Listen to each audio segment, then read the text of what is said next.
Mgounek men, wè misye zan men mde men. Baka wè misye men. Se te pou mbukabwit men. Mba gosan pou misye nou men. Misye fè mrayil men. Fa mi sos misye ditou men. Se nèk la pou man. A men, lè misye ap pale men, baka koupon sa misye ap di. Yo men, ta fè mpistre men boz avon men. Misye regare yan be? Men misye ap di men. Yon sa misye? Baka wè misye nou.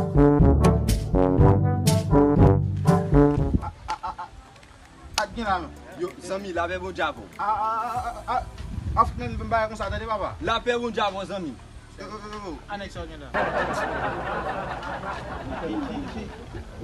Ki sa konnen binjou la? Yo, sa gen zami, zimi. Yo, a misye evou men. E toujou men nou men nan men. Nou pa le jen tou men, nou ka bali men. Yo, papa men. Oui, sa va bo gen men. Ki kon fom. Renmen vel.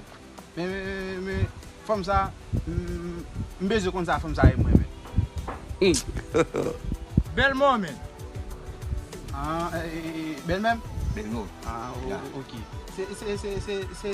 Se si yon frem, renmen avek, on ti fom. Sa fom sa e mwen. So wa konnen tou men. Bel soliye men. Bel so. Ese mniye? Bel so. Ok. Si fom nan e